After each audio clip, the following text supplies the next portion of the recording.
Hi viewers, welcome to our channel. ప్రస్తుతం మనతో పాటు సీనియర్ జర్నలిస్ట్ దాము బాలా సార్ వారితో మాట్లాడాం. నమస్కారం సార్. సార్, వాలంటీర్ల విషయంలో ఇప్పటికి కూడా ఒక గందరగోళమే ఉంది సార్. ఏపీలో చూసుకుంటే వాళ్ళు ఉంచాలా తీసేయాలని చెప్పేసి కొంతమంది ఉంచాలి అంటున్నారు, కొంతమంది లేదు తీసేయాలంటున్నారు. ఇప్పుడు వాళ్ళపైన ఏదో కేసు కూడా వేశారు కోర్టులో అని అంటున్నారు కదా, మరి ఏంటా కేసు? దాని ప్రభావం వాలంటీర్ల పైన ఏ విధంగా ఉంటుందంటారు? వాలంటీర్లు ఒక రకంగా గాల్లో వేలాడుతుంది వాళ్ళ పరిస్థితి. త్రిశంకు స్వర్గం అంటారు, అలాగా ఉంది. అంటే చంద్రబాబు ముందు నుంచి కూడా వాలంటీర్ల మీద మంచి అభిప్రాయం లేదు. ఆ వ్యవస్థ పనికి మాలినది అనేది ఆయన అభిప్రాయం. దాన్ని ఓపెన్గానే చెప్పాడు. ఇంకా పవన్ కళ్యాణ్ నెక్స్ట్ టైంకి వెళ్ళి వాలంటీర్లని చాలా నీచంగా కూడా ఆయన మాట్లాడాడు. వాళ్ళు అమ్మాయిలను ఎత్తుకెళ్ళి వాళ్ళలాగా ట్రాప్ చేస్తారు అమ్మాయిల్ని, అమ్మాయిల సమాచారం సంఘ విద్రోహ శక్తులకు వాలంటీర్లు అమ్ముతున్నారని కూడా ఆయన బాంబు పిలిచాడు. సో మొదటి నుంచి కూడా ఈ కూటమిలో ఎవరికి కూడా వాలంటీర్ వ్యవస్థ మీద మంచి అభిప్రాయం లేదు.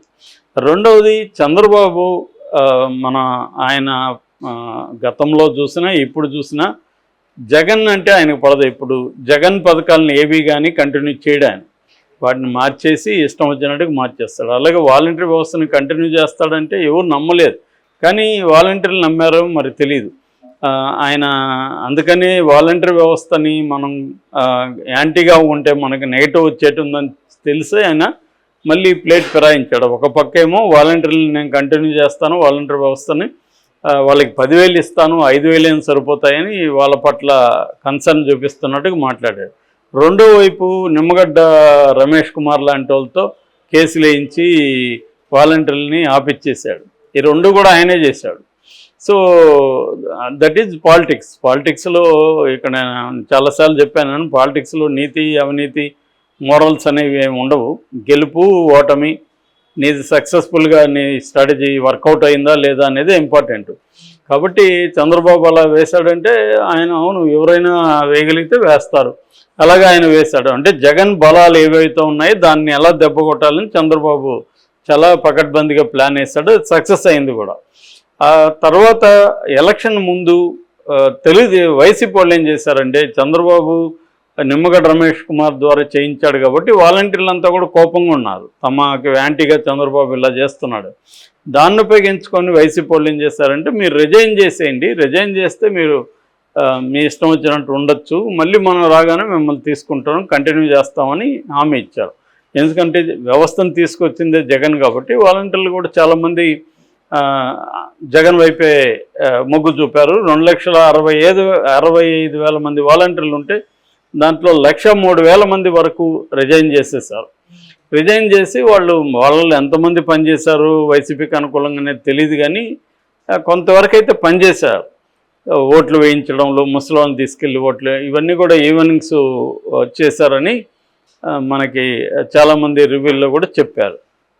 అయితే దాని తర్వాత గవర్నమెంట్ మారిపోయింది అనూహ్యంగా. ఇప్పుడు సరే రిజైన్ చేసింది 1 lakh ఉన్నారు, ఇంకా 1,60,000 రిజైన్ చేయలేదు కదా. మరి వాళ్ళు సరే మీరు వైసీపీ మాట రిజైన్ చేశారు కాబట్టి మీకు ఇవ్వనంటే ఒక అర్థం ఉంది. మిగతా 1,60,000 కన్నా ఇవ్వాలి కదా. అది కూడా ఏమీ పట్టించుకోలేదు చంద్రబాబు. పట్టించుకోకుండా రోజుకు ఒక లీకులు వదులుతూ రకరకాల గందరగోళాన్ని క్రియేట్ చేస్తాడు. మినిస్టర్లంతా కూడా అచ్చెన్నాయుడు కావచ్చు, వాలంటరీ శాఖని మెయింటైన్ చేస్తున్న అతను కావచ్చు, వీళ్ళందరూ ఏం చేశారు, మీరు వెళ్ళి వైసీపీ మీద కేసులు పెట్టండి, మిమ్మల్ని బెదిరించి రిజైన్ చేశారని కేసులు పెట్టి రండి అన్నారు. వీళ్ళు వెళ్ళి చాలా చోట్ల కేసులు పెట్టారు. పెట్టినా కూడా వెళ్తే కూడా ఇప్పటికి కూడా ఏమీ వీళ్ళు తేల్చట్లేదు. తేల్చపోగా కోర్టుల్లో వీళ్ళే పిటిషన్లు ఇస్తున్నారన్న విమర్శ కూడా ఉంది. ఇప్పటికీ 2 రకాల పిటిషన్లు వచ్చాయి. ఒకటేమో ఎన్నికల ముందు వేసిన పిటిషన్. ఎన్నికల ముందు ఏంటంటే ఈ వాలంటరీలను ఇలాగా కంటిన్యూ చేయడం కరెక్ట్ కాదని అప్పుడు ఏదో వచ్చింది. దానికి సమాధానం చెప్పమని కోర్టు గవర్నమెంట్ని అడిగింది. ఇప్పుడు మళ్ళీ ఒక కోర్టులో పిటిషన్ వేస్తారు. అదేంటంటే అసలు ఈ వాలంటరీ వ్యవస్థని అపాయింట్మెంటే కరెక్ట్ కాదు, ఎందుకంటే రాజ్యాంగపరంగా రిజర్వేషన్ని దీంట్లో అమలు చేయలేదు కాబట్టి ఇది చెల్లదు అని కోర్టుకి ఒక కేసు వేశారు. ఇది కూడా తెలుగుదేశం వేయించారనే ఒక ఆరోపణ అయితే ఉంది. సో ఏదేమైనా కోర్టు ద్వారానే వాలంటీర్ వ్యవస్థ చల్లదని చెప్పిచ్చేస్తే మనకి మట్టి అంటది కదా అని చంద్రబాబు ప్లాన్ ఉంటుంది అది అంటున్నారు. ఎందుకంటే ఇప్పటివరకు మామూలుగా అయితే ఇమ్మీడియట్గా వాలంటీర్లను తీసుకొని ఈ పాటికి జూలై 1కి పెన్షన్లు వాళ్ళ దగ్గర ఇప్పించాలి. కానీ వాళ్ళు లేకుండానే ఇంటి దగ్గర ఇప్పించే కార్యక్రమం చంద్రబాబు చేస్తున్నాడంటే అర్థం ఏంటి? వాలంటీర్లు అవసరం లేదనే కదా. అప్పుడు కూడా ఎలక్షన్లప్పుడు కూడా మాట్లాడారు కదా, వాలంటీర్లు అన్ని రాష్ట్రాల్లో ఉన్నాయా, పనులు జరగట్లేదా అని కూడా మాట్లాడారు. కాబట్టి ఏంటంటే చంద్రబాబు ఎన్నికల కోసం కొన్ని విషయాలు మాట్లాడారు తప్ప అతనికి ఏమీ సీరియస్గా వాలంటీర్ వ్యవస్థను కంటిన్యూ చేయాలని ఉన్నట్టుగా లేదు. ఇప్పుడు కోర్టు వాలంటరీ వ్యవస్థ అసలు ఫార్మేషనే రాంగు, ఆ ఏర్పాటే తప్పు అన్నట్టుగా కోర్టులో కేసు ఉంది. దాని మీద ఇప్పుడు ప్రభుత్వ ఒపీనియన్ తీసుకోవాలి.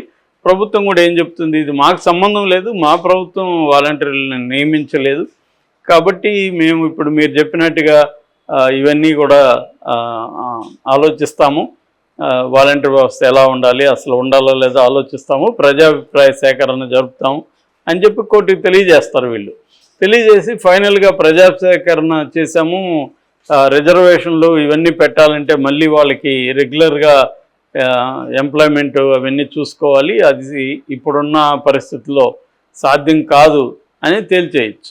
ఓకే, సో ఇది పాజిబిలిటీ ఎక్కువ ఉంది.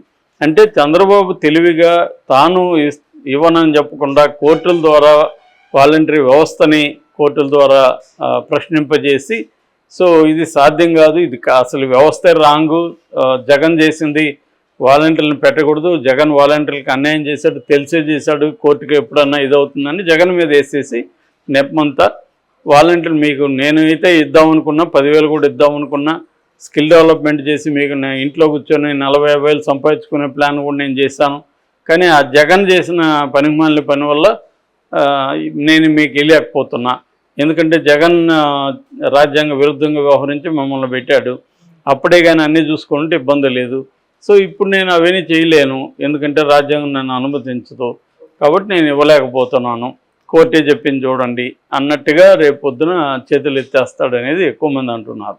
అట్లాగే సచివాలయ వ్యవస్థను కూడా ఖచ్చితంగా మార్చేస్తాడు చంద్రబాబు. జగన్ పెట్టిన ఏ పథకాలను కూడా యాజ్ ఇట్ ఈజ్ కంటిన్యూ చేయడు, వాటిని మార్చేయడం, వాటిని తన పద్ధతులకి తిప్పుకోవడం. తర్వాత ఇంకో ప్రాబ్లం ఏంటి చంద్రబాబుకి, ఇప్పుడు వాలంటీర్లకి 5,000 ఇస్తున్నారు, 10,000 ఇస్తానన్నాడు, 10,000 ఇస్తానన్నాడు, 10,000 కానీ నిజంగా ఇచ్చాడు అనుకో అదొక బర్డనే కదా ఆయనకి, ఎందుకంటే ఆల్రెడీ 1,20 కోట్లు పర్ ఇయర్కి ఆయన చెప్పిన సూపర్ 6కి అవసరం అని మింట్ లాంటి పత్రికలు చెబుతున్నాయి సర్వే చేసి. సో అట్లా ఉన్నప్పుడు ఎక్కడి నుంచి తీసుకొస్తారు 1,20 కోట్లు పర్ ఇయర్ అంటే, మిగతా అమరావతికి ఏం పెడతారు, డెవలప్మెంట్కి ఏం చేస్తారు, రోడ్లు లేవని గోల్ చేస్తారు, ఇప్పుడు రోడ్లు వేయాలి, జీతాలు ఉంటాయి, రెగ్యులర్ గవర్నెన్స్ని నడపడానికి కావాల్సిన నిధులు అవసరం, అట్లాగే అప్పుల మీద వడ్డీలు కట్టాలి, ఇవన్నీ ఎక్కడి నుంచి తీసుకొస్తాడు. సో దీనికోసం ఏం చేస్తారు, ఏది ఇబ్బంది లేకుండా కట్ చేయొచ్చు అనేది చూసుకొని అందులో కట్ చేయడం. ఇప్పుడు మహిళలకి 2,500 ఇస్తానన్నారు, మళ్ళీ దానికి ఒక ఫిట్టింగ్ పెడతారు, ఆ ఇంట్లో వేరే స్కీము తీసుకుంటుంటే ఇది లేదంటారు, ఆల్రెడీ ఆ ఇంట్లో పెన్షన్ పెద్దవాళ్ళు ఉంటే ఇది లేదంటారు, అలా కొంతమంది ఫిల్టర్ అయిపోతారు. అలాగా కొన్ని ఇంకా పెడతారు, స్కూటర్ ఉంటే లేదంటారు, ఫోన్ ఉంటే లేదంటారు, ఇలాగేవో పెట్టి వాటిని డైల్యూట్ చేసే కార్యక్రమం మొదలు పెడతారు. ఎందుకంటే అదర్వైజ్ ఇవ్వలేరు, పథకాలు హామీలు అనేవి ఎలక్షన్ కోసం ఇచ్చారు తప్ప వాటిని అమలు చేయడం అనేది చంద్రబాబు సాధ్యం కాదని ముందే తెలుసు. ఇక్కడ కూడా ఇప్పుడు మనం చూస్తున్నాం, తెలంగాణలో కూడా అదే జరుగుతుంది. ఇప్పటి వరకు వాళ్ళు చెప్పిన పథకాలు ఏవి కూడా ఫుల్ ఫ్లెడ్జెడ్గా అమలుకి ప్లాన్ చేయట్లేదు. ఈ లోపల లక్కీగా వాళ్ళకి ఎన్నికల కోడ్ వచ్చింది, దానివల్ల కొద్దిగా బతికారు.